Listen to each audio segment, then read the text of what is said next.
मराठी, ते धडक ते धडक. नमस्कार, मी सुषमा जोशी आणि आपण पाहताय जिओ मराठी न्यूज तासगाव.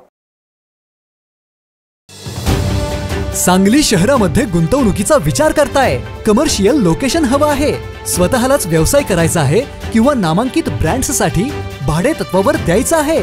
मग डोळे झाकून एकच पर्याय, श्री राजलक्ष्मी मॉल. सांगली जिल्ह्यातील नामांकित, अनुभवी व सुप्रसिद्ध श्री राजलक्ष्मी ग्रुप यांचे श्री राजलक्ष्मी मॉल एकाच छताखाली branded showrooms, restaurant, gym, food court, multiplex theatre, club house, game zone.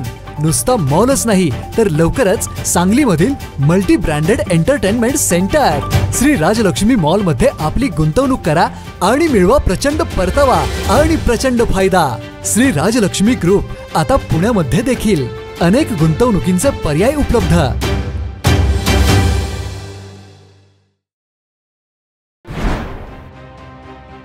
अतिवृष्टीमुळे नुकसान झालेल्या शेतकऱ्यांना न्याय देण्यासाठी संजय काका चांगलेच आक्रमक झालेत. आक्रमक झालेल्या संजय काकांनी शेतकऱ्यांसाठी रस्त्यावर उतरण्याचा निर्णय घेतलाय. सरसकट पंचनामे आणि संपूर्ण कर्जमाफीसाठी संजय काकांनी तासगावात चक्का जामचा एल्गार केलाय.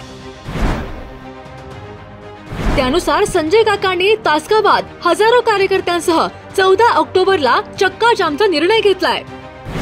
संजय काकांच्या या डॅशिंग स्टाईलमुळे कार्यकर्त्यांमध्ये नवचैतन्य निर्माण झालंय.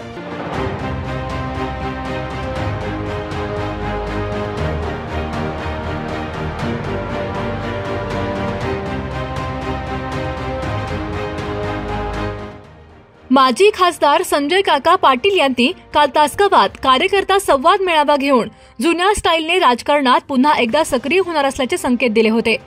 त्यानुसार आज 24 तासातच शेतकऱ्यांच्या प्रश्नावर आक्रमक होऊन माजी खासदार संजय काका पाटील यांनी तासगावात चक्काजाम करण्याची घोषणा केली आहे. त्यानुसार पावसामुळे नुकसान झालेल्या शेतीचे पंचनामे आणि सरसकट कर्जमाफी या मागण्यांसाठी येत्या मंगळवार 14 ऑक्टोबर रोजी माजी खासदार संजय काका पाटील यांनी कार्यकर्त्यांसह रस्त्यावर उतरणार असल्याचे जाहीर केले आहे. सांगली जिल्ह्याच्या तासगाव आणि कवठेमंकाळ तालुक्यात यंदा झालेल्या अतिवृष्टी सदृश्य पावसामुळे शेती पिकांचे मोठे नुकसान झाले आहे. पावसामुळे शेतकरी हवालदिल झाला असताना सांगली जिल्ह्यात मात्र कोणताही पक्ष किंवा संघटना शेतकऱ्यांच्या अडचणी सोडवण्यासाठी रस्त्यावर उतरायला तयार नाहीत. अशा वेळी संजय काकांनी आपल्या मूळ स्टाईलमध्ये आक्रमक भूमिका घेत शेतकऱ्यांच्या बाजूने प्रशासनाविरोधात शड्डू ठोकला आहे. त्यानुसार माजी खासदार संजय काका पाटील यांनी तासगावचे तहसीलदार अतुल पाटोळे, तालुका कृषी अधिकारी अनिल फोंडे, नायब तहसीलदार प्रकाश बुरुंगल यांच्यासह अधिकाऱ्यांच्या बरोबर शेतकऱ्यांच्या प्रश्नाबाबत चर्चा केली आणि मागण्यांचे निवेदन दिले आहे. तसेच माजी खासदार संजय काका पाटील यांच्या वतीने युवा नेते प्रभाकर बाबा पाटील यांनी या आंदोलनासंदर्भात तासगावचे पोलीस निरीक्षक सोमनाथ वाघ यांची भेट घेऊन निवेदन दिले आहे. शेतकऱ्यांना न्याय मिळवून देण्यासाठी संजय काकांनी घेतलेल्या या डॅशिंग भूमिकेचे सांगली जिल्ह्यातून कौतुक होत आहे.